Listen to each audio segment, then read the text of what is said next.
Just as he was speaking, Judas, one of the 12, appeared. With him was a crowd armed with swords and clubs, sent from the chief priests, the teachers of the law, and the elders. Now the betrayer had arranged a signal with them. "The one I kiss is the man. Arrest him and lead him away under guard." Going at once to Jesus, Judas said, "Rabbi," and kissed him. The men seized Jesus and arrested him. Then one of those standing near drew his sword and struck the servant of the high priest, cutting off his ear. "Am I leading a rebellion," said Jesus, "that you have come out with swords and clubs to capture me? Every day I was with you, teaching in the temple courts, and you did not arrest me, but the scriptures must be fulfilled." Then everyone deserted him and fled. A young man wearing nothing but a linen garment was following Jesus. When they seized him, he fled naked, leaving his garment behind. Wonderful. Thank you.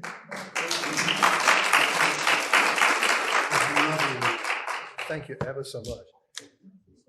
I love that reading. My goodness.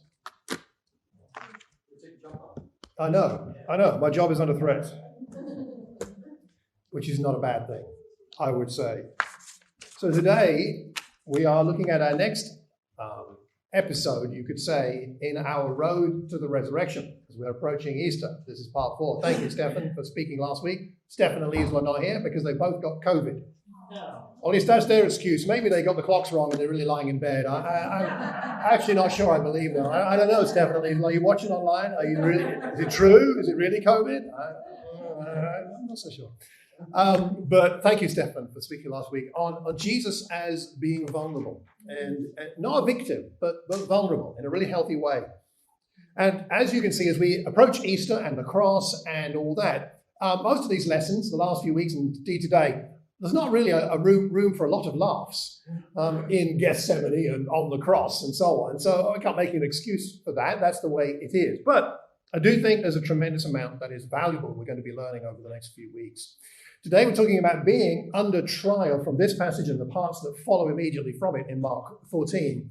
Have you, I'm not going to ask you to put your hand up, but have you ever been under trial? Maybe in a magistrate's court, maybe in a criminal court. I mean, again, I'm not asking for people to confess all your sins, but just, you can answer that for yourself. Or maybe if you haven't been before some kind of official magistrate, my father used to be a magistrate. He brought home some very interesting stories of excuses people made for their various misdemeanors. But maybe you haven't been in that situation, but perhaps you've been under some kind of trial, a trial at work, a trial period, a probationary period, and you have to keep reporting on how you're doing. Or maybe you've even been investigated at work, and you've had to give a report of your work because people have been suspicious you've been stealing paper clips or something. Perhaps you've had a trial just in life. You know that you felt the trials of life, or maybe for some of us with our parents, we felt like they had us under trial all the time growing up. I'm looking at some of the teenagers here.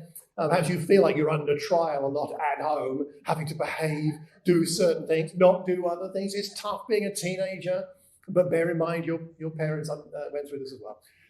We have that sense of being under trial a lot in life, and indeed Jesus was under trial, but in a much more profound way.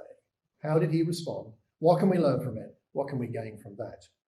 So 3 things we're going to look at today, 3 scenes. And the first is here in the garden, where we left off with Stephen last time. In Mark 14, Jesus has been praying in Gethsemane, getting himself ready, I suppose, for what's about to come, for the cup that he's going to need to accept.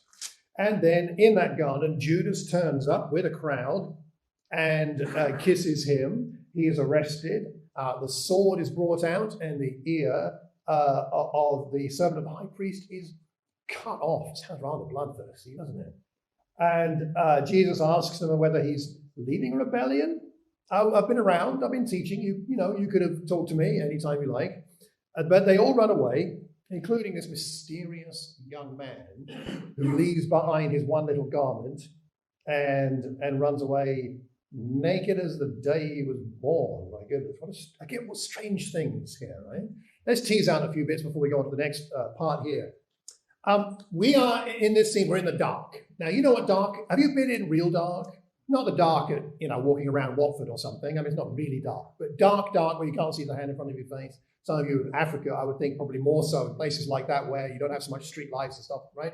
That real dark, that's what it was like for Jesus in the garden. Maybe there was the odd torch, blazing torch, but dark, dangerous. Mums. How do you feel when your young children are out at night in the dark on their own? Very uncomfortable feeling, isn't it? You want them to be in the light and the safety. I'm sure Mary, Jesus' mother, must have been feeling this as Jesus is out in the dark, and he has a cosmopolitan collection of people come to arrest him.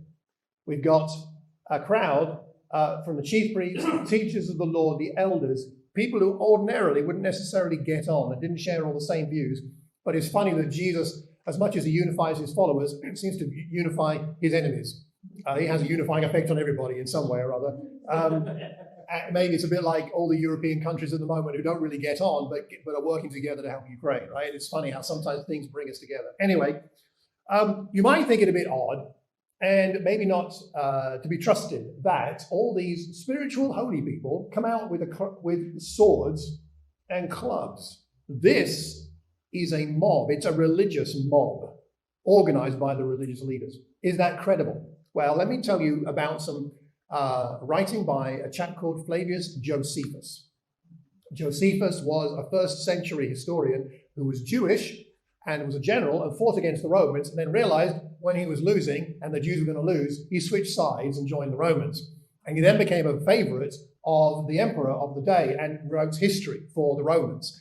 So this is somebody from a Jewish perspective who became a Roman sympathizer and wrote history, and he wrote about Jesus and about his followers and wrote about these times. He's writing a little bit after the time of Jesus, but still in the first century.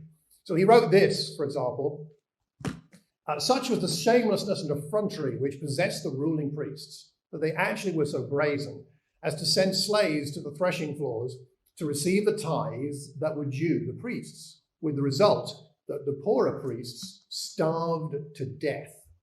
So this is the ruling priests starving the younger priests, the junior priests, to death so that they could get the money. This is the kind of a behavior that was going on in the first century amongst the ruling priestly clans. Or secondly, from his also from his book, The Antiquities, Ananias, who's mentioned in the scriptures, Ananias had servants who were utter rascals. Now, there's a word. We need to bring that word back. Rascals. He had servants who were utter rascals and who, combining operations with the most reckless men, would go to the threshing floors and take by force the tithes of the priest. Nor did they refrain from beating those who refused to give. The ruling priests were guilty of the same practices as his slaves, and no one could stop them. So this is the brutality of the day, and explains why this is completely credible, what's going on in Gethsemane right here.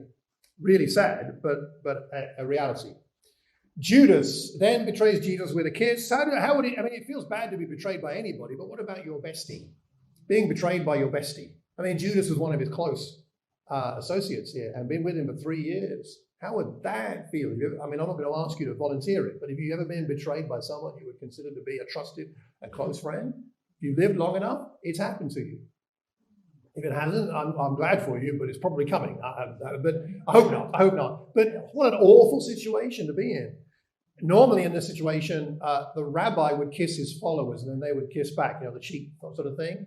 But here Judas breaks protocol by kissing Jesus to indicate who he is. He has to give that signal, and he warns them to take him away under guard, as if Jesus is going to try and run away. Why does he want Jesus under guard? Because Judas wants his money, and he wants to make sure Jesus doesn't get away. The scriptures are fulfilled, and Jesus is at peace. He's not struggling. He's not fighting. He's not trying to get away. He's at peace because he knows the will of the Father.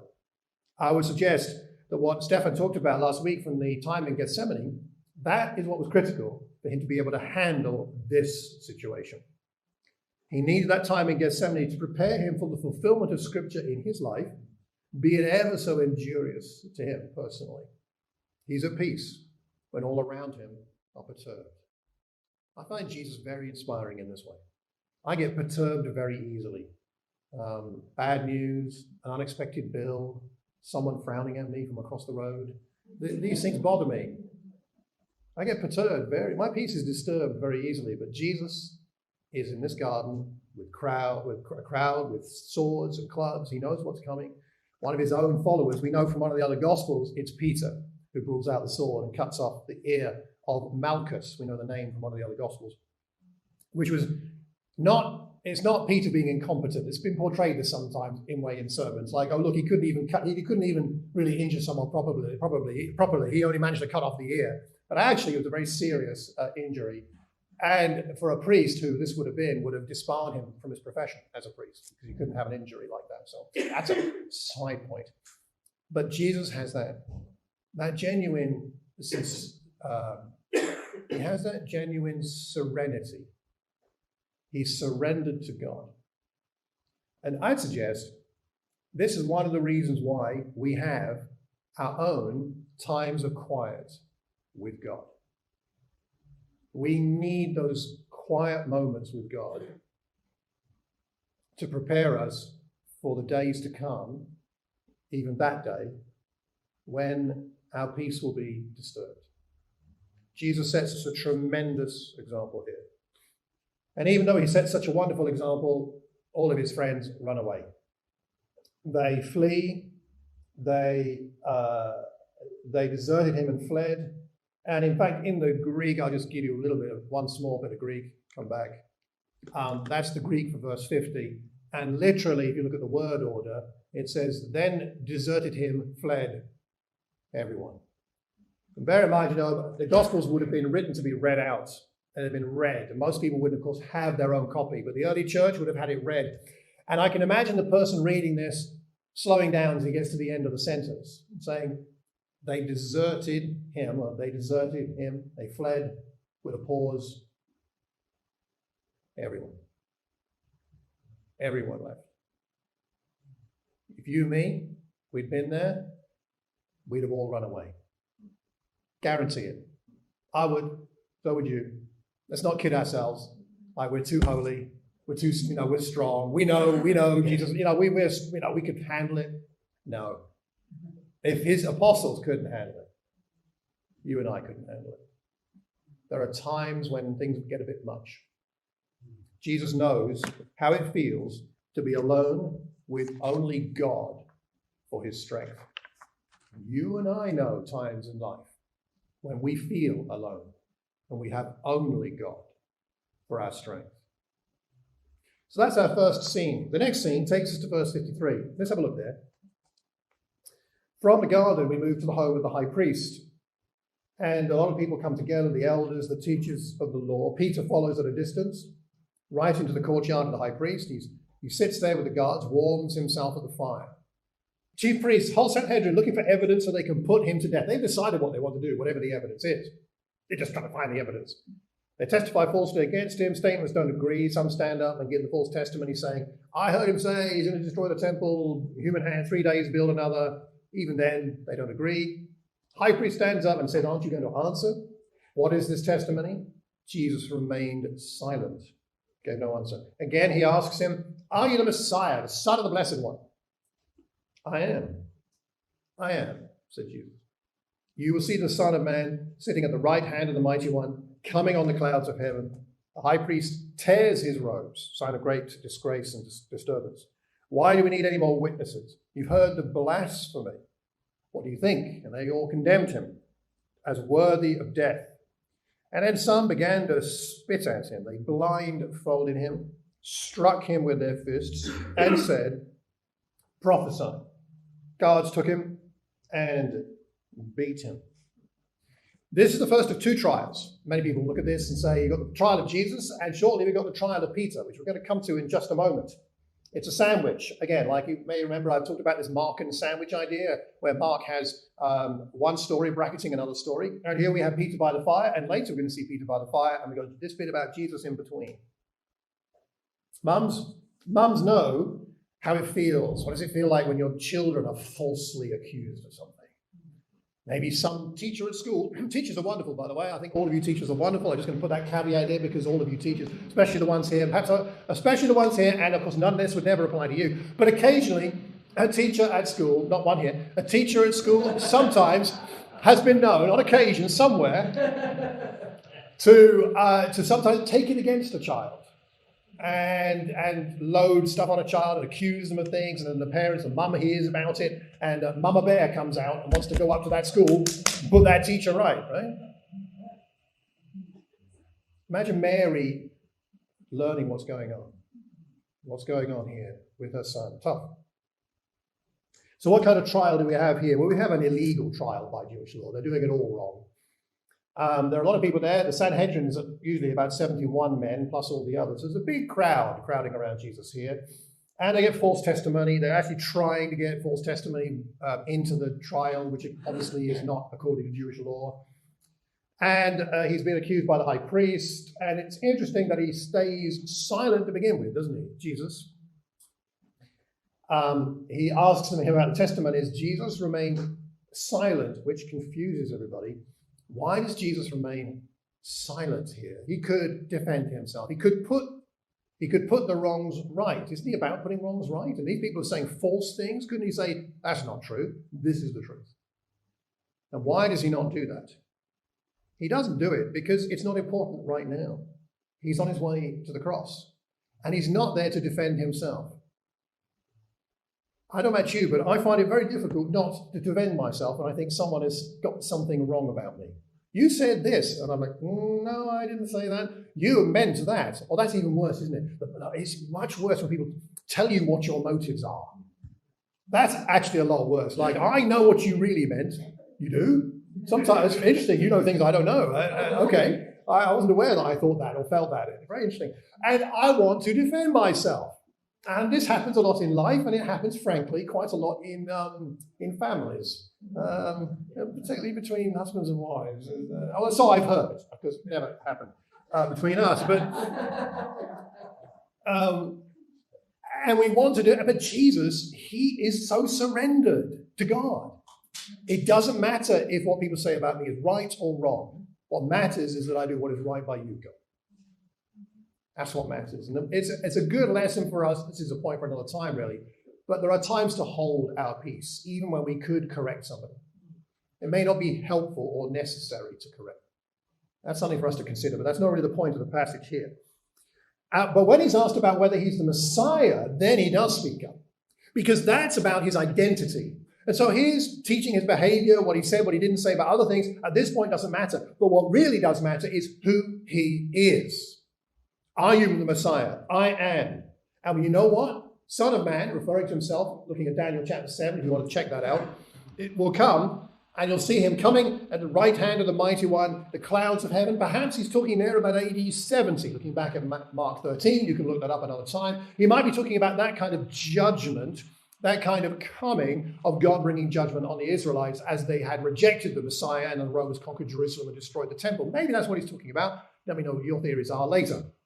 But something is going on here. They're sitting in judgment on him when he's going to sit in judgment on them, because the Messiah, according to Psalm 110, is going to sit in judgment on the people of Israel. There's a flip going on here.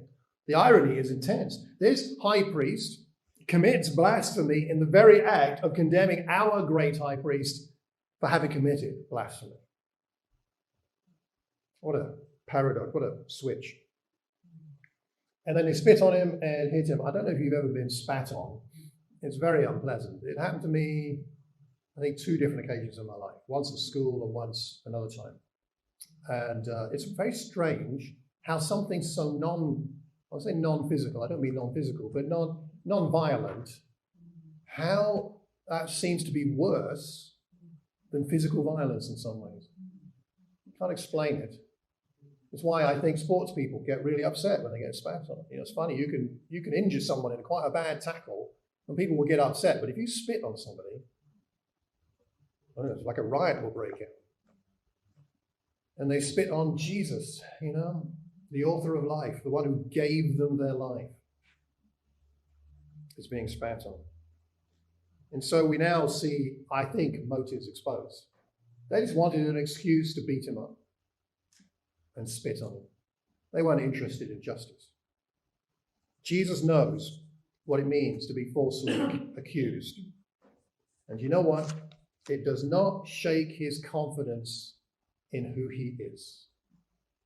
He's confident in his relationship with God and his identity.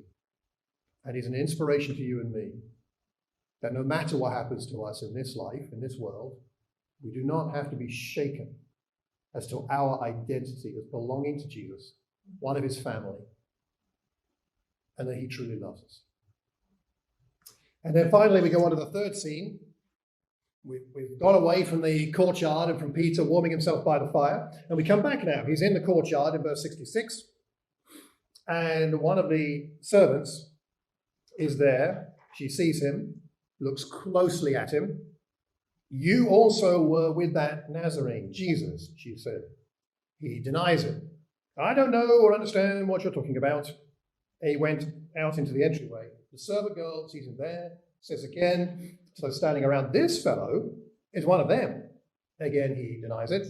A little while later, now it's more people. Those standing near say to him, surely you are one of them, for you are a Galilean. And we know from one of the other Gospels that the accent of the Galileans was what sort of gave him away. That's from a particular part of Israel.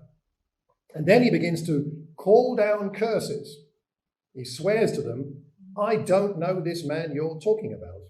And then the cock crows for the second time.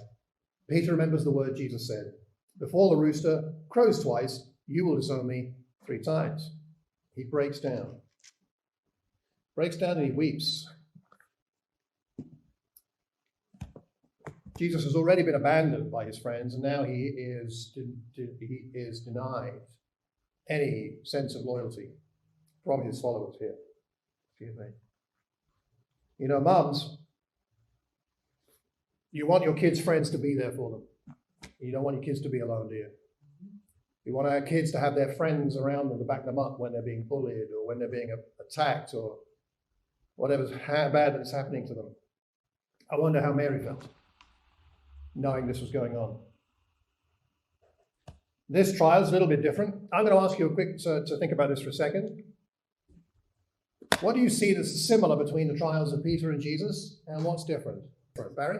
The accusations is Jesus false, but the accusations is Jesus true. Yeah, that's right. In fact, the statement's a fact. That's right. What was being said about Peter was all true. Quite. Peter's immediately defensive, and Jesus is not. So we've got silence and we've got defensiveness. He's denying it, Jesus is not. Yeah, that's what it says. Same thing, yeah? One's a formal trial, even if illegal, but still formal, and the other is an informal trial. Okay, a bit of a contrast there. Okay, what else? Contrasts, parallels, similarities, differences? What do you think we're meant to see? Because they're not. It's not an accident, is it, that we got them right next to each other like this, recorded for us? Anything else? Jesus expected this, and he was coming.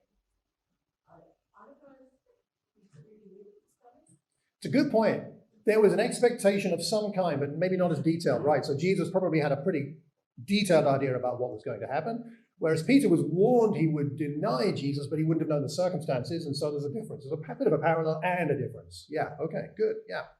Jesus didn't rise to the accusations, but Peter did. Jesus did not rise to the accusations, but Peter did. That's right, Akin. Peter's, the accusations against Peter were accusations of association. You were with this guy. Mm. Yeah, and for Jesus, he was accused of who he is. Yeah, for Jesus, it's much more focused on him, his teaching, what he had done and who he was, whereas for Peter, it's just, well, you were with the guy, right? Yeah, Becky. Because Jesus knew that this was the plan for his life, that this was what was meant to be, perhaps he was better prepared to be able to manage how he responded, certainly, obviously. Whereas Peter, what's the end goal there for his trial and accusation? Yeah. So Jesus knew, he was better prepared. And I would add, you just made me think about something actually, Becky, because I think in the garden, in the prayer time, Stephen talked about, Jesus is praying for several hours. We don't know how long, but several hours to prepare himself. What's Peter doing in the garden? Sleep. He's asleep. And Jesus has warned him.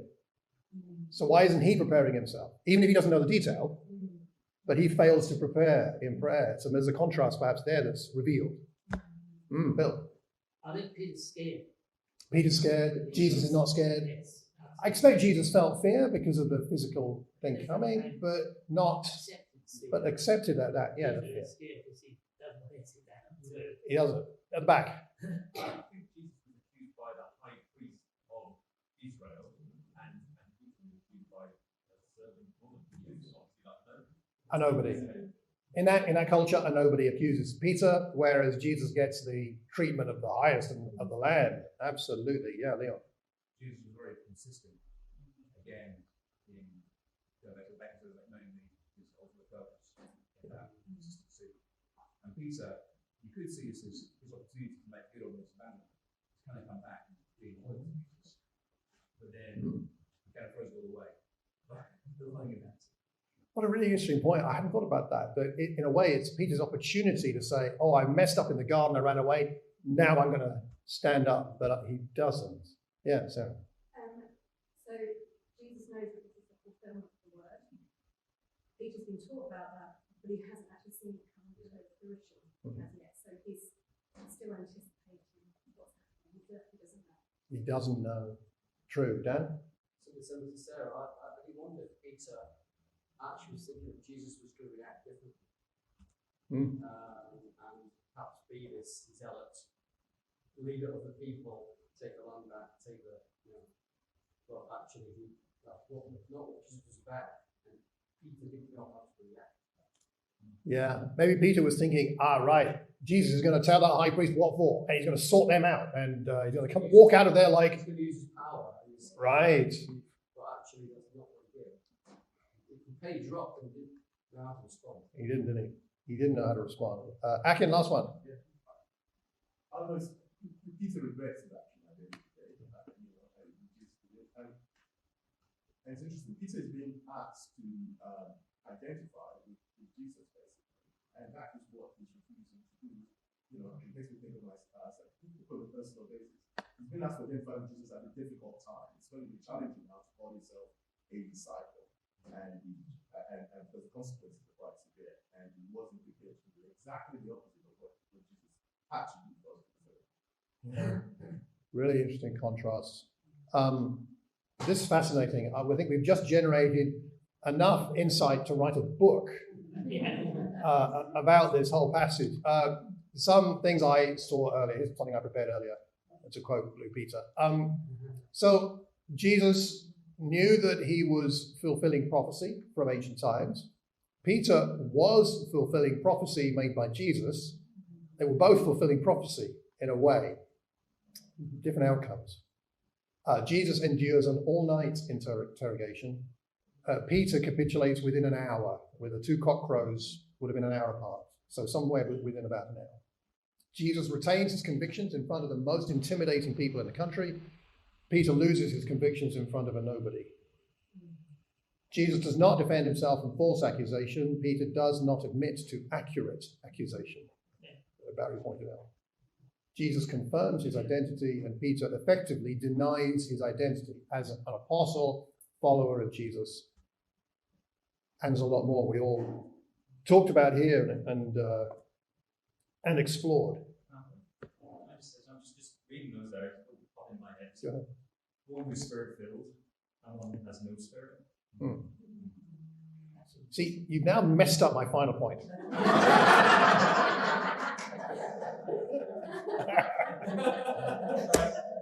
Bother. You're too quick for me. No, it's totally fine, but you're quite right. And we're going to come to that point at the very end here, because I think that is the critical distinction. That is the critical distinction, and is the thing that we need to take to heart and reflect on. I think that's a great, great point. So I'm going to wrap up here anyway.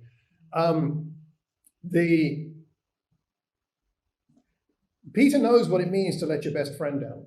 And I think that's something for us to be grateful for, that we know that even though he knew that, that wasn't the end of the story, which you're alluding to here. Peter was weak like you and me. I do not think we would have done any better if we were in Peter's shoes. But there's still hope. It's not recorded in Mark's gospel, but it is in Luke, that when Jesus prophesied that Peter would deny him, he also said, I've prayed for you, Peter, that your faith may not fail. And when you have returned, strengthen your brothers.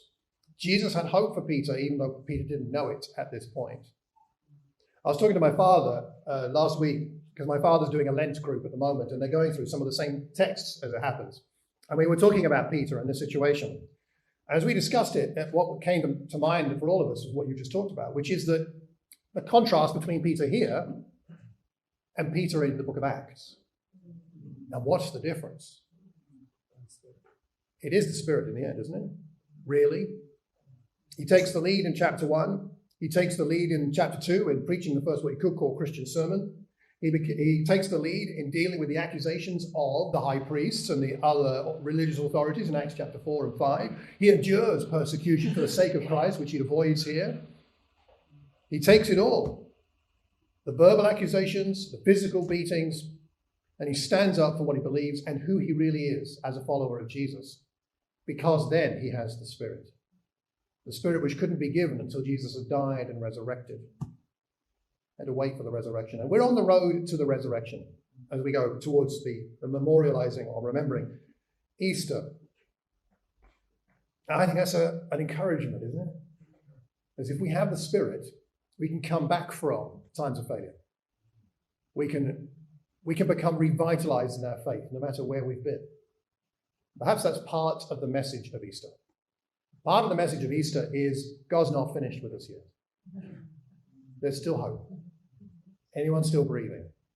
There's still hope for your faith to be strong and to grow and become more like the inspiring Jesus we see in these scenes through his trial. What an amazing Jesus we follow. We're going to take bread and wine to commemorate and remember what Jesus has done for us. Sarah's going to come and pray for us now. And so as we reflect and as we pray, let's remember the inspiring Jesus, his peace, his serenity, his confidence, his willingness to allow God's will to be done. Let's remember that even though sometimes we're more like Peter than Jesus, there's still hope. And there always is. And this bread and wine remind us of what Jesus has done. So Sarah, would you like to come up?